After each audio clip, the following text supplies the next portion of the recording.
Welcome to Nice Try for the fans. We're recording fairly late, I think, but my voice needed time. I don't remember screaming, but my voice hurt. I was definitely worse. Yes, you were. Horse. Yeah, it was... Wow. What a game. Welcome. Did I say welcome? Hello. Thank What you do you for do? joining. Yeah. Thank you for joining. The equilibrium has definitely been disturbed. That's why we're a little... But thank you so much for joining us and for being part of this journey. And wow, Springbok fans, we all deserve medals and free medical aid with cardiologists and specialists in maybe psychologists as well. I don't know. We need lots of expert medical attention and advice because we have been put through the ringer. Of course, we are looking back at semi-final weekend. That's with me, Elle, and here, Timothy. What do you do? It was wonderful to get to watch a match with you. Yes, it was. It was quite the occasion. Quite somber as well. Prayerful. Contemplating what I'm going to do with my Saturday. And from the lows to the euphoric highs. So, yeah, it was quite an interesting experience. Nice to actually share that moment with, other people as well. And, yeah, I hope everyone went through the gambit of emotions because this is what the Springboks will do to you. Yes. I think I've seen many videos now of the reactions, and I want to guess your favorite.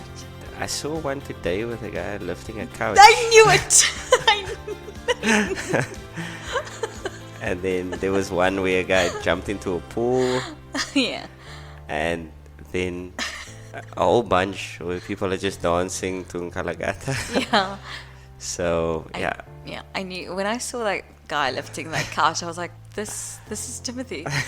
Because I didn't realize you could jump as high as you can. Yeah. Well, Are you available on Saturday for the line-out? Because there were a couple of frustrating moments. I mean, I'm used to us just dominating line-outs, but I mean, we can talk about that later, I guess. But you definitely... it's that JB George throw that really inspired me. the one to Neisner. Yeah, to really reach for the sky, Sure. But before we talk about the semi-finals, we have, of course, been going on another journey, and that is building the all-time greatest Springbok lineup. And that has been interesting as well because we're getting to share memories, we're getting to share favorites, we're getting to look back and celebrate icons of years gone by, and also celebrate current icons or current players who are dominant in their positions and their contributions. Today we're looking at the centers, the center pair, the 12 and 13, inside and outside center.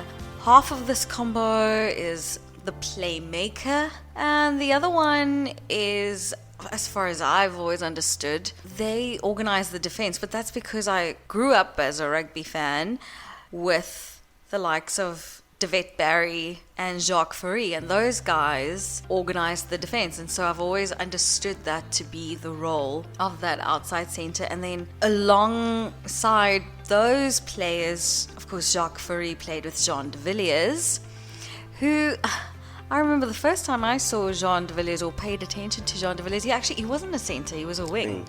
Back in 2004, and that was Jake White beginning with our Tri-Nations, and I was like, who is this guy? And it was weird because he didn't look, I mean, he's not the speediest, so he didn't feel or look like a wing to me. Yeah. But I do rate him as the intercept king. I know Peter Rousseau slapped chips, he was hailed as the king of the intercepts, but for me, Kane and Moody. I feel like it's a different kind of intercept. Okay. He's like a thieving. 2-2 at center against the All Blacks and the Welsh. Yeah. But that's he's wonderful. He's wonderful. But I feel like it was different with Jean. This is the one area where I think we might even be rich in centers, because I mentioned those two combos, and in that group I think Jacques Fourie is ahead of the competition as an outside center. Just he was so solid, and one of my favorite tries of his was against England. Oh, I thought you would say something else, but the British and Irish Lions. Oh yes. Well, they're cousins. Yeah. But there was one, I don't think it was the World Cup, I think it was an end of year tour where he like Jonah Lomo'd over the defenders, and I enjoyed that because I haven't seen that, this side of 95. Yeah. So that was great. And he's just his size, and then he's fast for his size. Jacques Fourie on the outside gets my vote.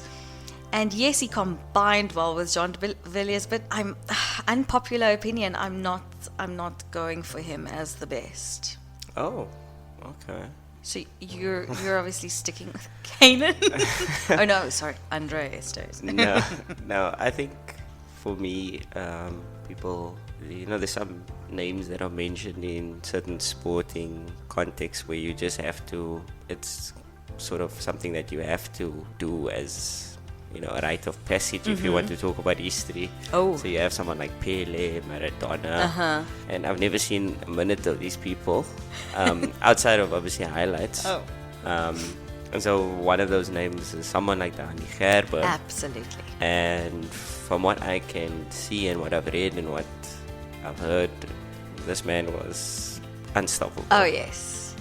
And so, for the older folk out there, and those who are historians of the game, I'm sure they would go for him. But for my sort of watching career, or watching span, shall we say, it's Jacques Fourie was just a beast. Dependable, no real weak point in his game. I think, for me, the number 13. Number 12 is a bit more interesting, I would say. Like you said, we've had a number of potentials. Even this another almost 12s and almost 13s would be interesting to do. Yes. And someone like Fernand Olivier, Waylon Murray, A.D. Jacobs. Yeah. Sure. There's quite a number that can, stake a claim to that. But I think just in terms of someone like Jean's been unfortunate with injuries. Yes. I think that plagued his career. And had he been, we can say this for many players, but I think because of his performances when he was fit, he was always productive, and so I think it's a shame. But you have someone also, in the newer generation, or shall we say current generation, someone like Damien and Lucanio. Oh, hello. Yeah, it makes things interesting. Yeah, it's number 12 is really tough, but I've even forgot a young Francois Steyn. No, I was gonna say, my vote is actually, for me, yes, there are many, but for me, there's only one. I see what you're doing, because 15 can sneak someone else in there. Yep. Yeah, like Steyn obviously was monumental in our 2007 yet. Yes. Obviously wasn't what he is now, but the talent, unmistakable, production, threat from anywhere.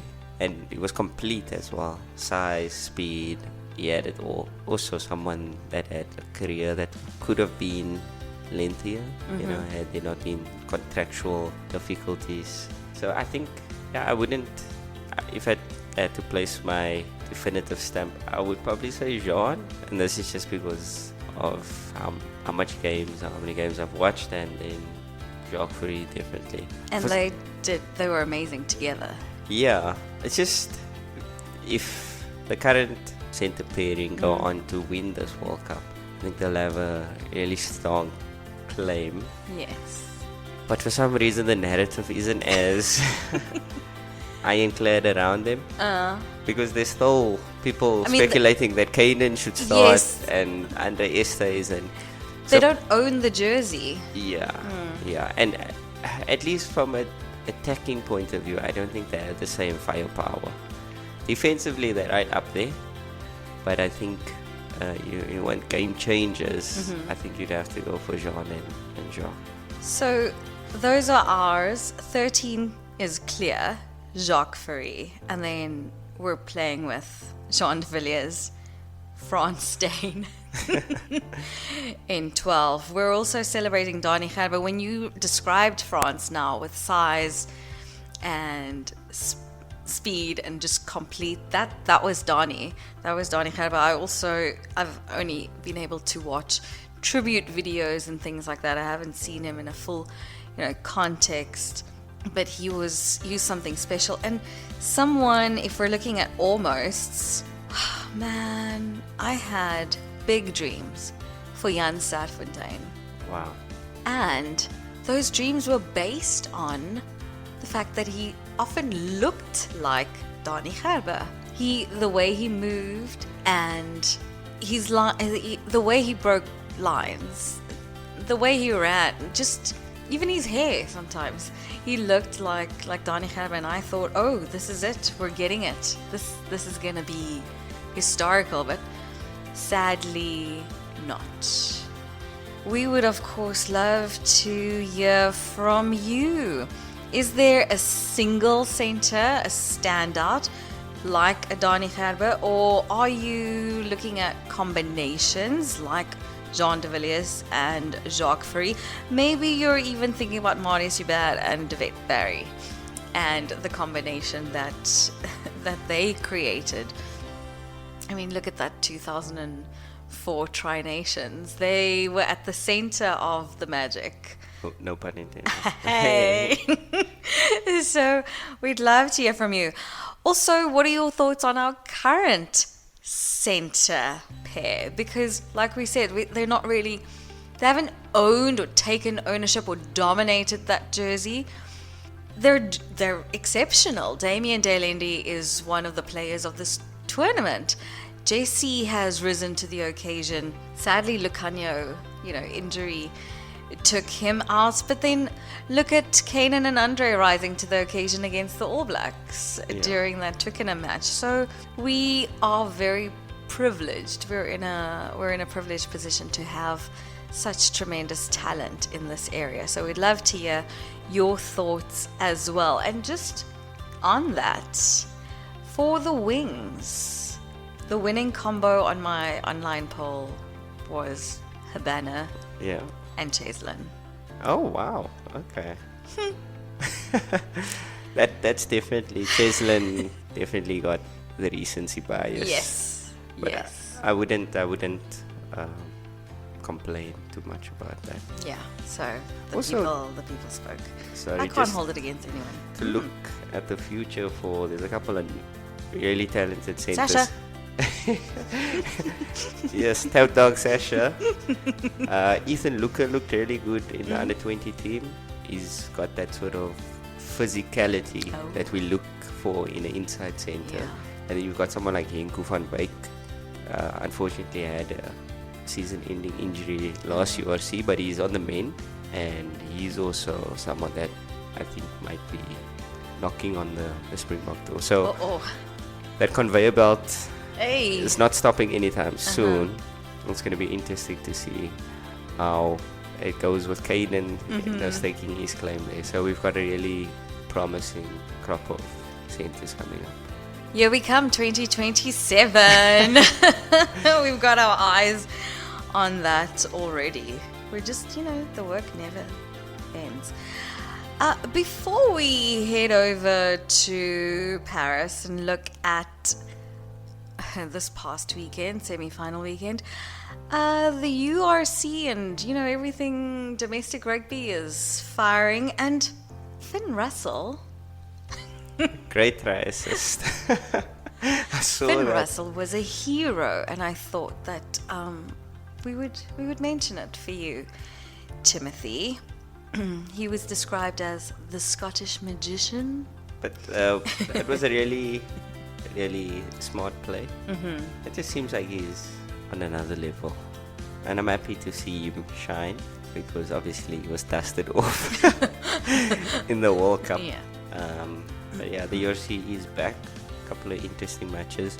Obviously, missing some of our Springbok players in the teams, but some entertaining games nonetheless. Some really great tries. Looking at you, Sasha. Yes. There's two really standout tries, for probably tries of the weekend, I would say. Although the Lions did really well to come back in that match, and I was listening to an interview with James Dobson, who said he failed at using his bench effectively, and you know who did not fail at using their bench effectively? The Springboks. If people still don't understand the concept of a squad and just the way where our plan goes, I think they should understand now. Hopefully. We can't help them if they don't. But before we look at them, let's give just like 2 minutes to Argentina All Blacks, because that was, of course, the first semi-final.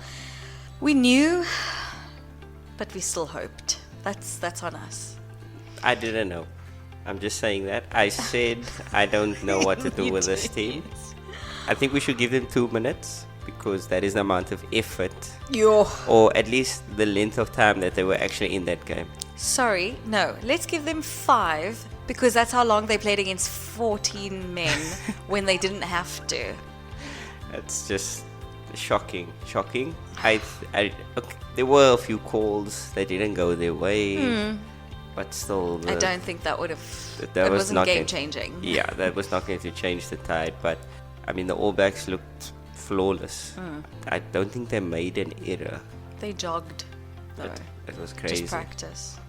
It was low intensity practice. Yeah, I'm sure many of them had to do sprints after to get their heart rate going. But is this good or bad for them and for us? Yes, two sides of sort of the same coin when you go up against a team. So they're obviously preparing for the final. Does that help? Playing such a low intensity. And you have the Springboks that were in a dogfight. Oh. Does that help? Because you now need to lift yourself up. Oh, man. It's interesting to see when those two collide. Also, the All Blacks, they came from a couple of easy matches in the pool, and then they went into a really tough quarterfinal. So I'm wondering, they were jogging, and then they battled. Yeah. So now they were jogging, so they're going to battle. Is that the pattern? That might work out for them. Because, I mean, South Africans, should we be successful, it's going to be one of the steepest World Cup runs, playing every team in the top 6. And even how they accomplished it in the conditions and the home team. This is really, I think the Springboks tweeted out that a date with destiny, and it really feels like that. And so we'll see. I mean, Saturday is going to be a humdinger. Now, before we get into that match, because our 2 minutes for reviewing that match is over, but let's just look at some records, because the All Blacks, a lot of records tumbling there. The most capped All Black, obviously, is Sam Whitelock. He's now surpassed Richie McCaw as the player with the most appearances. He has 152 caps, and that's ahead of the final. So this will be his 153rd. But he's also, that's just in general, appearing for New Zealand. He's also got the most appearances in a Rugby World Cup overall, and that's 25. That's 3 more than what McCaw had, and then there was Jason Leonard of England who was equal. Yeah. So 25.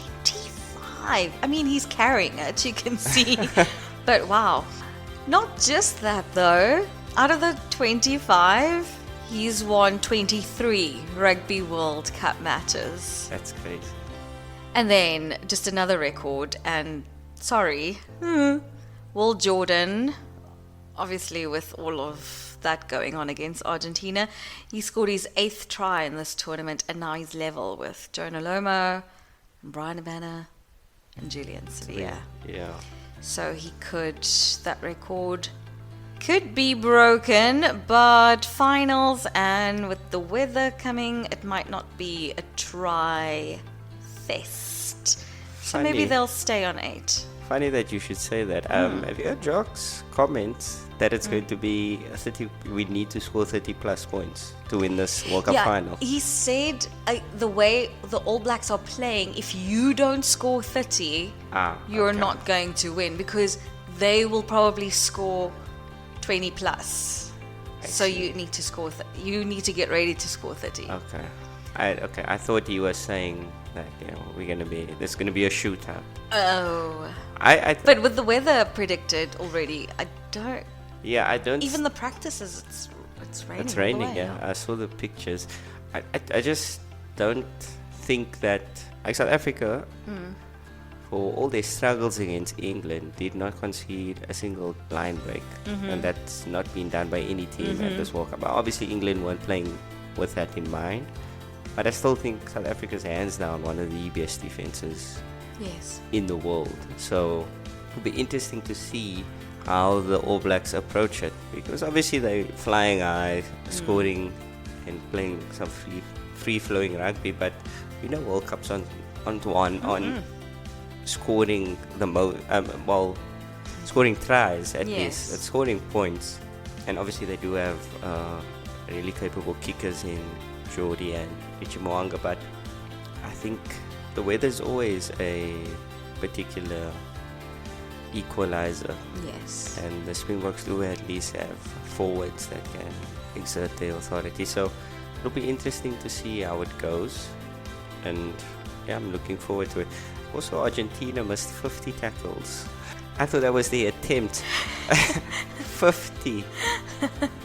I don't think I've ever seen that number. A number that big for missed tackles. And so, maybe the team did they miss all of their tackles? Funny enough, the percentage was over 70. So shame. Oh wow, that's quite large. Yeah, it just speaks to the dominance of this New Zealand team, and conditions obviously favoured, I would say, the All Blacks, their ability to run, but their handling never made a single error with this ball. That's outstanding. Yeah, so Argentina, I'm not even sure what they'll do in this third, fourth playoff. Well, they have to do something because Southern Hemisphere hopes. That Come would be on, nice. let's go for that full podium. Yeah, Sir Clive. For Sir Clive. Yes, do it for him. Yeah, I think. Remember last week you were talking about, was it Mike Tyndall or Lawrence Delalio? It's they're one all of these English pundits. The country mile. Some might say that South Africa didn't deserve to win this match, not by a country mile. I really... it ticks me off when people talk of the language of deserve. Whoever won deserves to win. Yes, they did what they had to. They didn't stop playing. Exactly. They kept in the game for all that period. And I saw, I think Kobus Visser retweeted it, saying, England at their best couldn't beat South Africa at their worst. That's powerful, yes. Yeah, and so they deserve to win because they I don't know, who's the adjudicator to say, okay, moral victory here for you. I'm sure France would love to have not deserved and still got it through. And for me, that's kind of what makes a championship side, is when you can grind it out, when you can play a little ugly and yet get the victory. That's we like to joke about the Blue Bulls and how, they can hold on to a ball for 10 minutes if they have to, just forming the pods. Everything's perfectly legal. Yeah. It's not for a fan, it's entertaining because you're like, oh my word, the audacity. Yeah. But for the opposition, it's ugly and it's boring or whatever.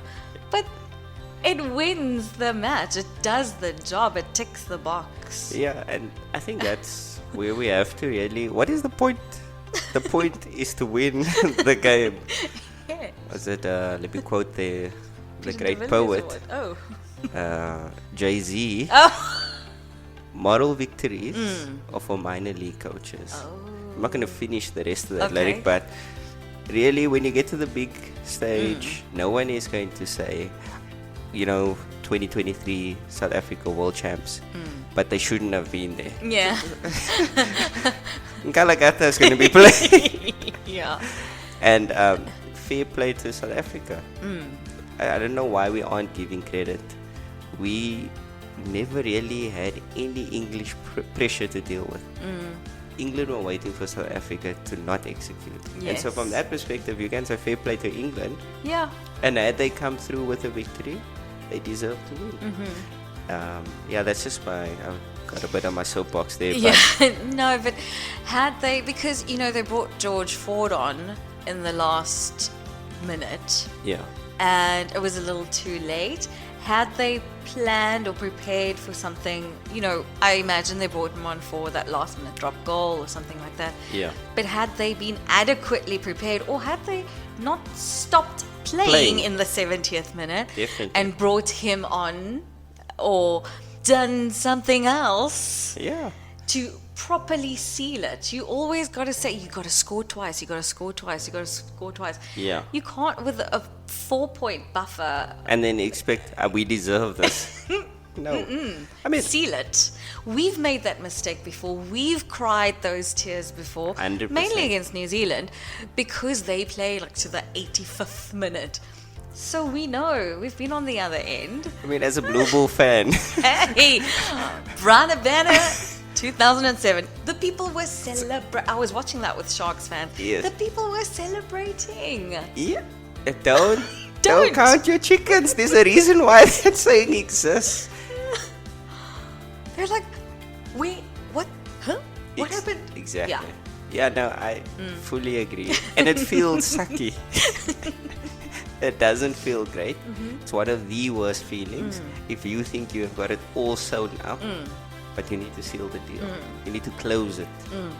And the Springboks, they did what they needed to do. Yeah. Mani, massive sub. We can talk about what his sort of psyche is at the moment, but as far as I understand it, Mani knew Yeah. he was celebrating when we won. Oh, yeah, and he's a professional. 100%. And he's not Marnie. He's he is Marnie, but he's a Springbok. Springbok. He's Marnie, the Bok. Yeah. Our subs coming on at particular times. Dion Yes. Fourie, massive change. Come Erge, on. Yeah. Kwagga, Ox. I had cake for breakfast today. Celebration. I was feeling for something sweet yesterday. It's October, so it's every day. Yeah, but fair play to the Springboks as well. And so it's nice to be on the side of the victory. Yes. But whoever wins, except for 2011 against Australia, we can, assuredly say that they deserve to win. Yeah. So that's the review. That's it. That's all we have to say. Well,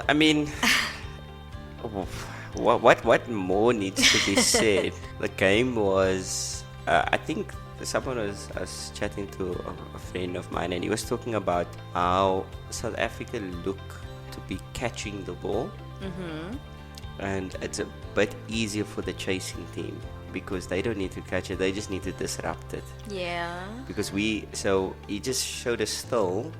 Well, it's actually Rugby had a massive threat. I'm thinking of my friend. But he was, I think my friend also mentioned that they were just tapping the ball back. Yes, because they yes. didn't need to secure position. That Yeah. wasn't their aim. And that was typical of what South Africa used to do. And so I think there's probably going to be a lot of reflection in the Springbok coaching team in how they went about their plan. But credit to them, they changed. They recognized, okay, this is a different sort of game that needs to be played. And, by hook or by crook, eventually seal the deal. And it's going to be interesting to see because you said the weather is going to be much the same, and the All Blacks do have that ability for accurate kicking. We've got two of the best in Mwanga and Bowden Barrett, and Bowden's also a massive threat in the air. So we'll see. Wayne Barnes has obviously been Selected. assigned for the refereeing duty. All English. Yes. I think it's Matthew Carley, your sir. So it'll be interesting to see. And then, do we feel like the Springboks have showed all their cards? That's where I'm thinking that. I remember in the documentary, they worked out a more move just before the final. Yes, and then they scored. Practicing inside. Yes, in the hotel conference room or something, right? No, that's what they're doing right now as we speak. As we're recording, they're working out those moves. Upside down taxi and, all of that. All of the rest. I don't think they've shown all. No. The way the brains trust, like the way the inventiveness, and also, like you said, we weren't challenged to the point by the English in terms of they kept us busy. Yeah. And we were forced into their game. And so we didn't present much of what we have. Yeah. And so I do think that there's still some surprises. Yes. I think you saw some variations. There was a nice line-out move because they were disrupting our line. Oh, yeah. And then they had a small variation where Kirtley got the ball. And shout out to Alex Mitchell. Had a great game. He had his box kicks were brilliant, and he had a vital tip tackle on or ankle tap on Kirtley. But we also saw something interesting. I think it was our second or our third line out with Jesse and Quibus in the line out right at the back, and that's what France did essentially to us. And so I like the fact that they aren't just holding, but they're taking and seeing what works. So it will be interesting to watch where New Zealand did suffer. I'm looking particularly at that French game, even though I think this New Zealand team are sort of hitting their stride. They're not the same. I know people will look to the Twickenham game. No, it's a different team completely. 100%. Even in terms of the bench, there's way more quality on the bench now. I mean, to bring someone like Brody or Sam Whitelock, depending on their lock pairing, or maybe Scott Barrett because he's so wild and so clumsy with his... And he's rested because he didn't finish the last match. True. And I think the All Blacks were off a very short turnaround. And so they weren't obviously peak fitness. So we'll see how the Springboks take them on. I looked at Wayne Barnes' record with South Africa and the matches that he's refereed. Mostly wins, but it's mostly against teams that we expected to beat. But then two closer games where he gave, I'm not going to say when he gave South Africa the victory, but he presided over the victory. So I think he's had over 18 tests for South Africa and over 20 odd with the All Blacks. So he's very familiar with both teams. I know he's got 2 Irish victories against the All Blacks, so that'll be interesting. But I think Wayne Barnes definitely is a pick of, the referees. And I know a lot of people are throwing darts at Ben O'Keefe, but for me he was equally poor. Everyone, and I know there's a picture going around about the scrum. From what angle? One angle, yeah. And also it's a scrum. It's about how it's moving as well. You can't look at it still. True, and then when you hear his clarification on the call, it's perfectly illegal what Genge was trying to do. Shout out to Vincent Koch, not getting much praise, but really anchoring, never pinged for anything, and just really productive.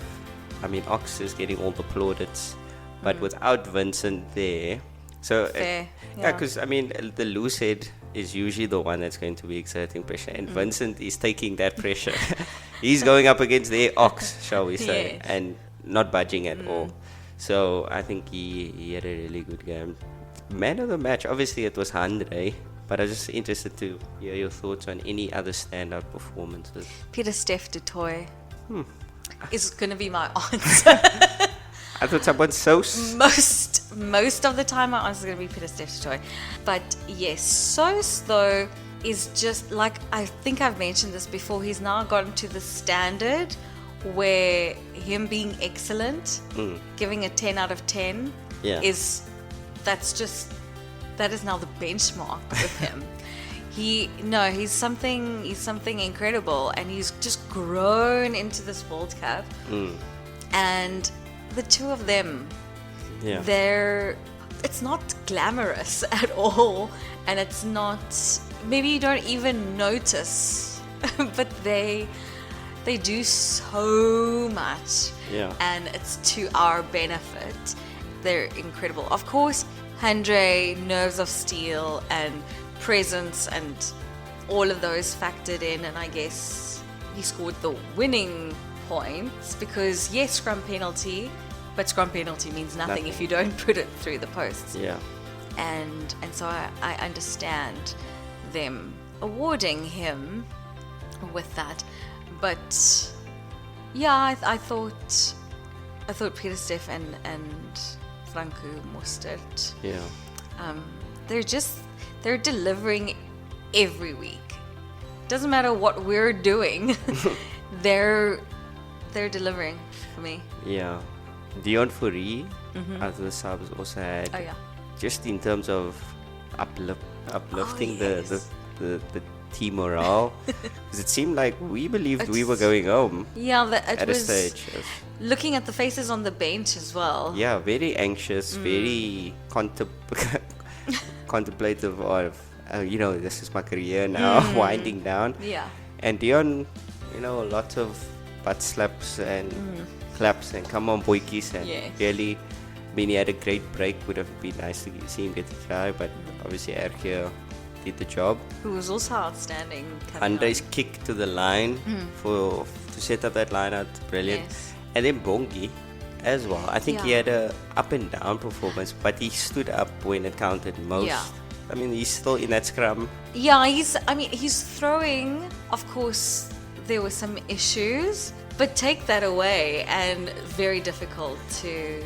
And he also gave everything. I don't know what he had left after that match. And that's probably one of my biggest concerns going into this week, is just, taking care of him.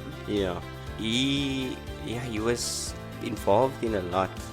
Had a massive tackle on Napolo to force the knock on, which was looking like England were looking to carry the ball, and then he was the support runner for Kirtley.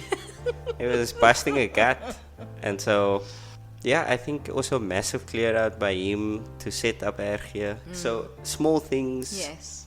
And obviously scrumming all this time, 80 minutes, really, really, really good performance. Obviously his name is now being shadowed by this. I think for me, it's just language barrier. Bongi doesn't strike me as someone that would do something like that. Again, in that same interview, it was John Matham asking John Dobson about Bongi, because he's with, they have a relationship, and he was talking about how Bongi, yes, he's fierce, but he uses his body. He's not someone that uses words necessarily. And if he's going to come at you, you're going to know it. And you're going to feel it. It's like sticks and stones kind of a thing. And that tracks for me just as a fan. I can see other players doing, one particular player. If that was the story going, I'd be like, oh, ouch, oh no.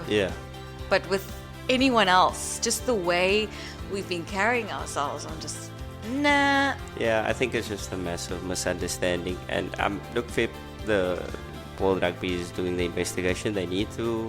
I think it would be a bad look if they didn't investigate anything. And so I'm sure we'll find out that this is just a wires cross, Rosetta Stone, lost in translation. I do think some of the English media, the coverage on it has been a bit... English? But scandalous. That's... Sort of crucifying in the court of public opinion and not really waiting for anything to occur. obviously some sour grapes.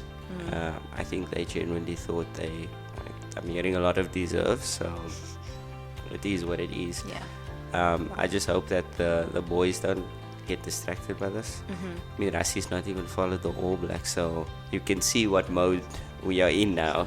This is business time. Wishing that the guys are dialed in, like you said, that they were all rested.